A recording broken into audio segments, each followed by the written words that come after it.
बात अब मध्य प्रदेश की करते हैं। कांग्रेस के दिल्ली में हुए ओबीसी सम्मेलन का असर आज मध्य प्रदेश की विधानसभा में दिखा। कांग्रेसी विधायकों ने आज ओबीसी आरक्षण पर एमपी सरकार के ढुलमुल रवैये को लेकर रबड़ के गिरगिट लेकर प्रदर्शन किया।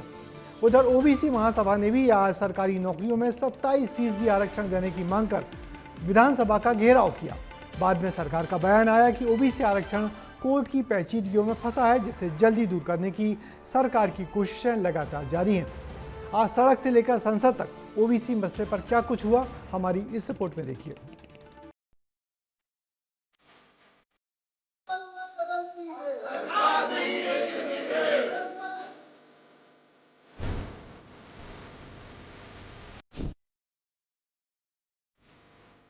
हाथों में खिलौने वाले गिरगिट की तख्तियां, मध्य प्रदेश के विधानसभा का परिसर और ओबीसी आरक्षण के मुद्दे पर कांग्रेस का हंगामा।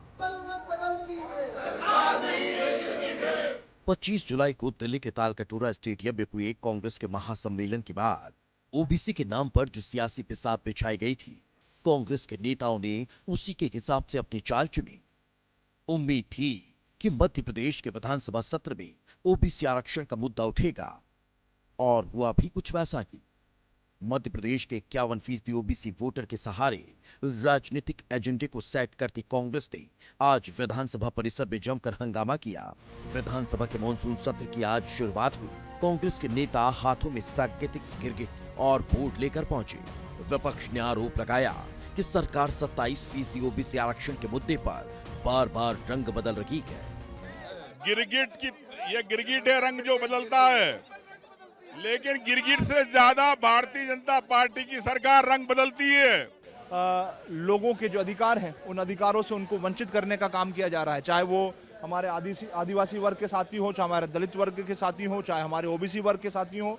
एक तरफ विधानसभा के अंदर गांधी प्रतिमा के सामने कांग्रेस के नेता ओबीसी आरक्षण पर सरकार को घेर रहे थे, तो वहीं सड़कों पर ओबीसी महासभा के लोग प्रदर्शन कर रहे थे। ओबीसी महासभा के लोग मांग कर रहे थे कि आरक्षण में ओबीसी समाज की पूर्ण भागीदारी सुनिश्चित की जाए और जो 13% होल्ड है उसे खत्म किया जाए। सुर्खियों में बनना है और मीडिया में कल छप जाए, इसलिए इस तरह की नाटक नौटंकी, ये मुझे लगता है एनएसयूआई और युवक कांग्रेस तक तो सीमित है, पर इतने सीनियर यदि कांग्रेस के विधायक इस तरह की राजनीति कर रहे हैं तो ये उनके बचपने को ही प्रदर्शित करता है।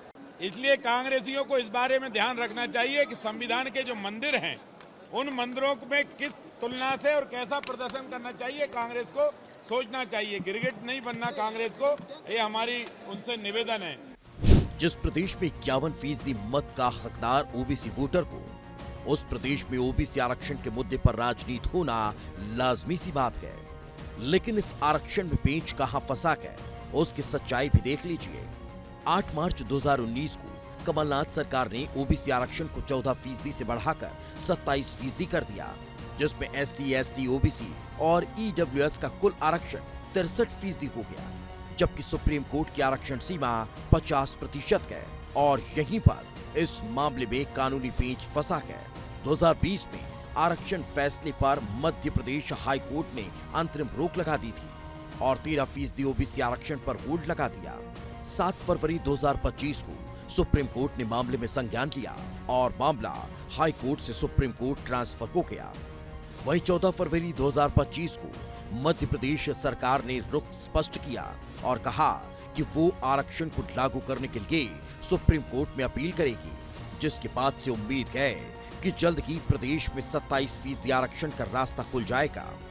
27% ओबीसी आरक्षण के खिलाफ सुप्रीम कोर्ट में 70 से ज्यादा याचिकाएं हैं, लेकिन मध्य प्रदेश सरकार के पॉजिटिव रुख और सुप्रीम कोर्ट में हुई हाल की सुनवाई से जल्द ही प्रदेश में ओबीसी आरक्षण का रास्ता खुल सकता है, क्योंकि ओबीसी प्रदेश का सबसे बड़ा वोट बैंक है। इसलिए इस मुद्दे पर जमकर राजनीति भी हो रही है।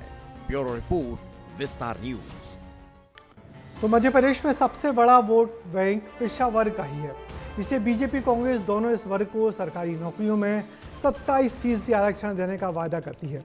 मगर हैरानी की बात है कि पहले कांग्रेस की कमलनाथ सरकार, उसके बाद में बीजेपी की शिवराज सरकार और अब मोहन यादव सरकार के प्रयासों के बाद भी ओबीसी वर्ग आबादी के अनुपात में मिलने वाले आरक्षण से मध्य प्रदेश में वंचित है। अब देखना यह है कि सुप्रीम कोर्ट तक पहुंची ये कानूनी लड़ाई का पैंच कब दूर होता है।